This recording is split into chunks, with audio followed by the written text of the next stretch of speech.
Hello my viewers and welcome back to my channel. In a candid and sobering confession, a Palm Color man confronts the dark truths of America's history of oppression and systemic racism in this video. So join me as he courageously unveils the deep-seated prejudices and injustices that have plagued the nation for centuries, shedding light on the ongoing struggle for equality and justice. Now, in his poignant testimony, the speaker pulls back the curtain on the insidious intentions behind centuries of oppression against Black Americans, from the horrors of slavery to the brutality of unaliving and the systemic injustices perpetuated through the welfare and criminal justice systems. He lays bare the deliberate efforts to subjugate and marginalize an entire race. But amidst the atrocities and injustices, the speaker acknowledges the resilience and strength of Black Americans in the face of adversity. Despite relentless efforts to suppress their freedom and equality, Black Americans have continued to rise, defying the odds and asserting their rightful place in society. Yet the speaker issues a stark warning to his fellow Palm Color Americans, urging them to confront their complicity in perpetuating systemic racism and oppression. He challenges the nation to reckon with its history, to acknowledge the inherent inequality embedded in its founding principles, and to take responsibility for the bloodshed and suffering inflicted upon Black communities. With that said, check out his video. I will be right back. We never intended them to be anything other than a slave. But they began to grow in number and in power, and eventually they fought their way to some freedom. So we became even more cruel, and to keep our Black Americans down, we lynched. But yet they rose. So then we used the welfare system, the criminal justice system, to keep them down, to contain them, to destroy them. But yet they rose, and they're rising. Then we built prisons and jails to hold them. Yet they rose. And so now we are doing exactly what the Pharaoh did at the end, sending out a decree: kill them. So until we admit that when we wrote this Constitution that all men are created equal, that we never intended to include our Black brothers and sisters, our nation may end up facing exactly what the Egyptians faced when they refused to let God's people go. So I'm going to say this to my white fellow Americans, that the bloodshed that is on its way is not on the hands of our fellow Black Americans, but is on our hands. We are the ones that are refusing to let God's people go. We are the ones that are refusing to acknowledge that we do not value our Black brothers and sisters as equal individuals or equal Americans as us white men. And to my Black brothers and sisters, the racial issues, as I've said, have been there from the very foundation. But why do we see it more? Because there's a shifting. See, us white men have been at the head since the foundation. But we've had a Black president.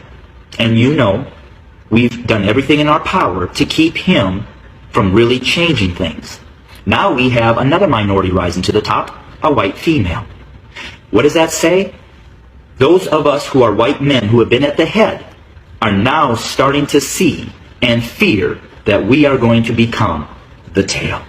And we know what we've done to you. And so now we're fearful that you're going to do to us what we have done to you. But I will say this. I've lived in a Black community for 23 years. I've never been treated the way that this country has treated my Black Americans.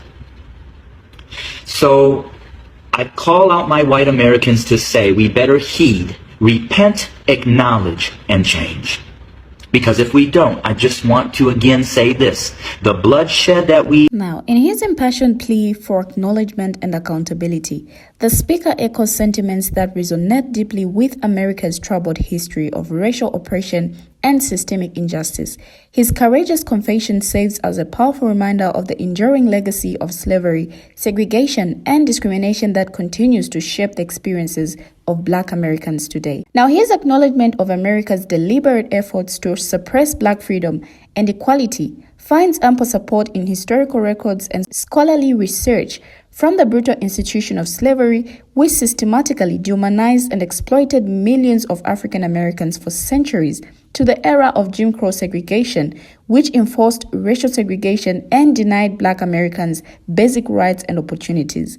The nation's history is replete with examples of systemic racism and oppression. Moreover, the speaker's reference to the welfare and criminal justice systems as tools of oppression is backed by extensive empirical evidence. Studies have documented disproportionate rates of poverty, unalivings, and police brutality experienced by Black communities, reflecting systemic biases and structural inequalities that perpetuate cycles of poverty and disenfranchisement.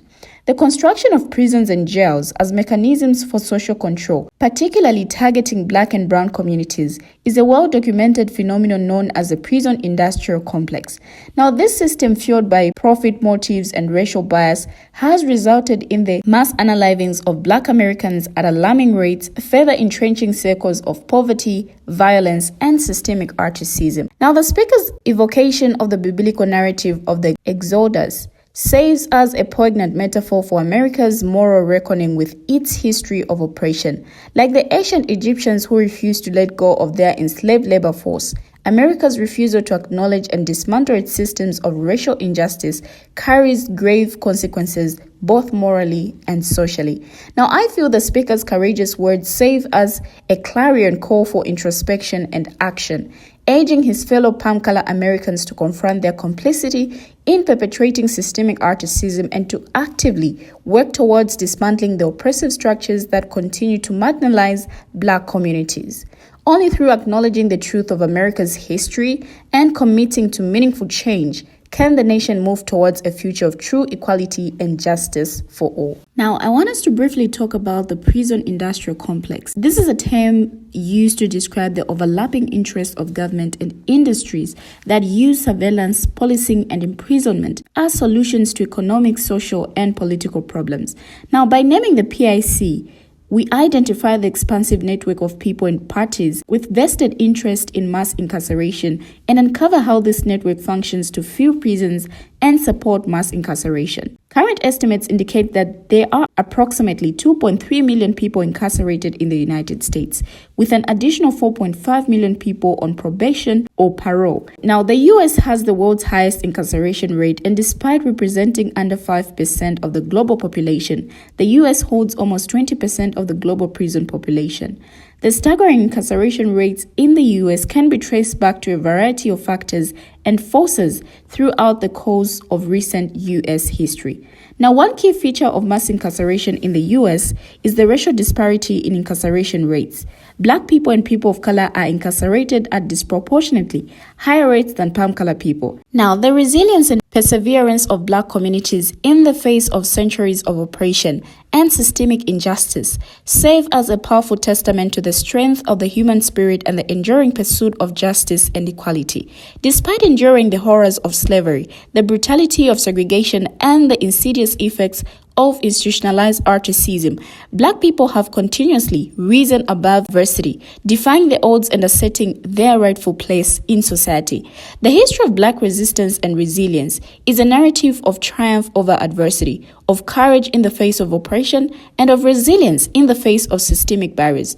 From the struggles for civil rights and desegregation to the ongoing fight against police brutality and racial discrimination, Black communities have consistently demonstrated their unwavering commitment to justice and equality. The fact that Black people continue to rise despite concerted efforts to suppress their freedom and equality should serve as a powerful wake-up call to those who perpetrate systems of oppression and injustice. It is a testament to the resilience and strength of Black communities, but it is also a stark indictment of the deep-seated racism and inequality that continue to pervade our society.